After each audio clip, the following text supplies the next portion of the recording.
గోవింద నామస్మరణతో మార్మోగే క్షేత్రం.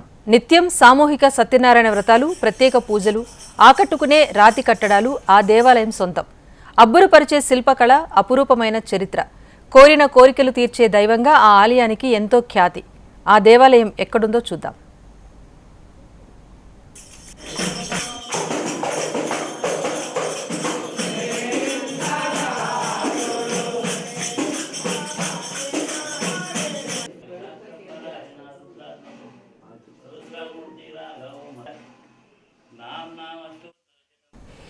ఆదిలాబాద్ జిల్లా కేంద్రానికి సుమారు 20 కిలోమీటర్ల దూరంలోని మహారాష్ట్ర సరిహద్దులోని జైనద్ మండల కేంద్రంలోని శ్రీ లక్ష్మీనారాయణ స్వామి ఆలయానికి ఘనమైన చరిత్ర ఉంది. ఉమ్మడి ఆదిలాబాద్ జిల్లాలో ప్రతి ఏటా నిర్వహించే వందలాది జాతర ఉత్సవాలకు ఈ దేవాలయం నుంచి అంకురార్పణ పలుకుతారు. ఆదిలాబాద్ జిల్లా కేంద్రానికి 21 కిలోమీటర్ల దూరంలో జైనద్ గ్రామంలో ఉన్న ఈ దేవాలయం హైదరాబాద్ నుంచి కామారెడ్డి, నిర్మల్, ఆదిలాబాద్ మీదుగా 315 కిలోమీటర్ల దూరంలో ఉంటుంది. ఆలయ మూల విరాట్టు శ్రీ లక్ష్మీనారాయణ స్వామి మహిమాన్వితుడు. ఆ నారాయణుడు భక్తులకు తన కృపా వీక్షణాలతో కాపాడుతూ ఉంటాడు.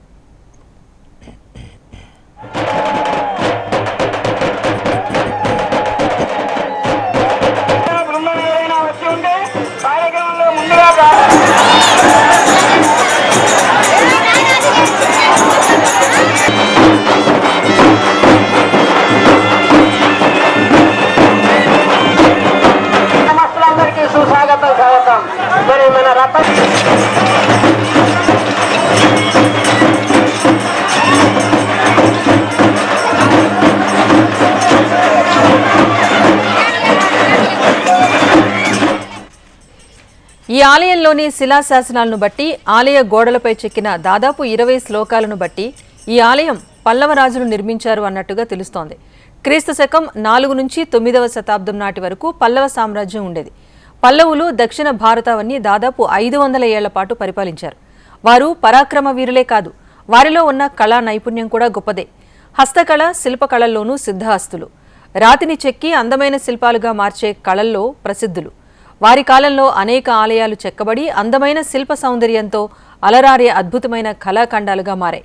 వాటిలో ఈ జైనద్ ఆలయం కూడా ఒకటి. ఈ ఆలయం జైనుల సాంప్రదాయంతో అలరారుతూ ఉండేది. ఆలయ శిల్పకళను బట్టి ఈ విషయం స్పష్టంగా తెలుస్తుంది. అందుకే ఆలయానికి జైనద్ అని పేరొచ్చిందని కూడా చెబుతూ ఉంటారు. ప్రకృతి సహజ సిద్ధంగా లభించే నల్లరాతితో ఈ ఆలయం నిర్మితమైంది.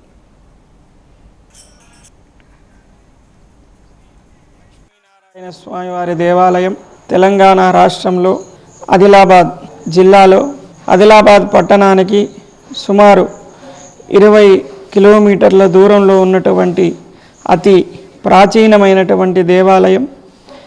ఈ దేవాలయం శిల్పకళతో మహా వైభవోపేతంగా విరాజిల్లుతున్న దేవాలయం ఇది. ఈ దేవాలయం 1500 సంవత్సరాల పూర్వం నిర్మించినట్టుగా పెద్దలు చెబుతూ ఉంటారు. ఈ దేవాలయం నిర్మాణం మొత్తం నలుపు రాయితో నిర్మించడం విశేషం.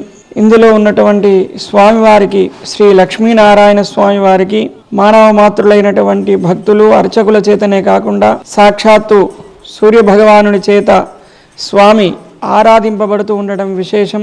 కాలాన్ని లెక్కించేవారు మానవులకు సంవత్సర కాలం, దేవతలకు ఒక రోజుగా భావిస్తారు. సూర్యోదయం, సూర్య అస్తమయ సమయాల్లో సాక్షాత్తుగా సూర్యుడు స్వామిని ఆరాధించిపోతూ ఉంటాడు. ఆశ్వయుజ బహుళ పక్షంలో మరియు కుంభ సంక్రమంలో నేరుగా స్వామివారి పాదాలపైన సూర్యకిరణాలు పడడం జరుగుతుంది. పడ్డప్పుడు స్వామివారి విగ్రహం మొత్తం సువర్ణాకృతిలో బంగారపు రంగులో స్వామి దగదగా మెరుస్తూ ఉంటారు. చాలా విశేషమైనటువంటి దేవాలయం ఇది. జైనులు కట్టినట్టుగా కూడా చెబుతూ ఉంటారు. ఇదిలా ఉండగా కార్తీక మాస అష్టమి నుంచి బహుళ సప్తమి వరకు స్వామివారి బ్రహ్మోత్సవాలు జరుగుతూ ఉంటాయి. ప్రత్యేక పూజలు, జాతరలు నిర్వహిస్తారు. ఆలయం భక్తులు, యాత్రికుల రాకతో కిటకిటలాడుతూ ఉంటుంది. ఈ ఉత్సవాల సందర్భంగా వందల సంఖ్యలో భక్తులు నారాయణమాల వేసుకుని మండలకాల దీక్షలు సైతం స్వీకరిస్తారు.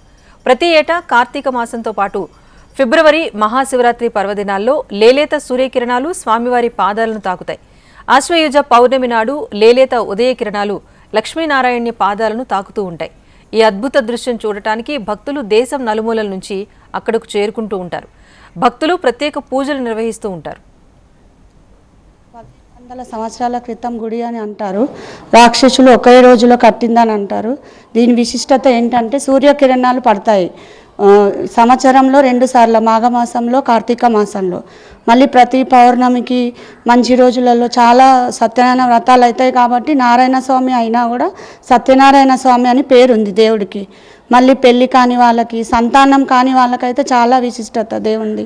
కార్తీక మాసంలో పూజ బ్రహ్మోత్సవాలప్పుడు చేస్తారు. కంపల్సరీగా అందరికీ సంతానం అవ్వడానికి ఛాన్స్ ఉంది. చాలామంది దానివల్ల లాభం పొందారు. ఇక్కడ మహారాష్ట్ర నుంచి వస్తారు, పక్కన పొరుగు రాష్ట్రాల వాళ్ళు అందరూ వస్తారు. హైదరాబాద్ నుంచి చాలామంది రోజు వస్తూనే ఉంటారు. 1500 సంవత్సరాల క్రితం ఆలయ విశిష్టత ప్రకారం సంతాన సాఫల్యత, కోరిన కోరికలు తీర్చే దేవుడని భక్తుల విశ్వాసం.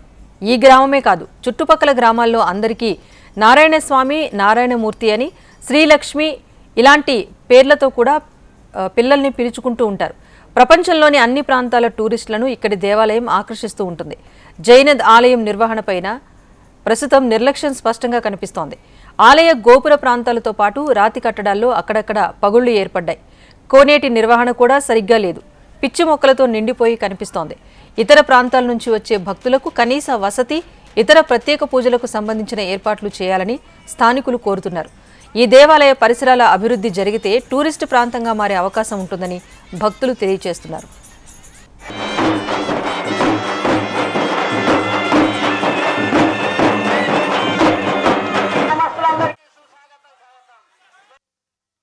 ఈ మందిరము అతి పురాతనమైనది. ఈ జైనుల పరిపాలన, జైనులు కట్టించిన అంటలు. ఇది నల్లరాతి, పూర్తి నల్లరాతితో కట్టబడింది. ఇది ప్రతి సంవత్సరం బ్రహ్మోత్సవాలు కార్తీక మాసంలో 5 రోజులు జరపబడతాయి. చుట్టుపక్కల మహారాష్ట్ర నుంచి భక్తులు విశేషంగా వస్తారు. ప్రతి సంవత్సరం ఇక్కడ సూర్యకిరణాలు 2 సార్లు దేవుని పాదాలపై పడతాయి. అప్పుడు భక్తులు చాలా విశేషంగా తరలి వస్తారు. ఆదిలాబాద్ చుట్టుపక్కల నుంచి, అదేవిధంగా మహారాష్ట్ర నుంచి తరలి వస్తారు. ప్రస్తుతం ఈ ఆలయంలో బ్రహ్మోత్సవాల కోసం అంకురార్పణ పలుగ్గా స్వామివారి కళ్యాణంతో పాటు ఇతర పూజలు, ఈ నెల 20న స్వామివారి రథోత్సవాన్ని నిర్వహించి వారం రోజుల పాటు జాతరలు నిర్వహిస్తారు.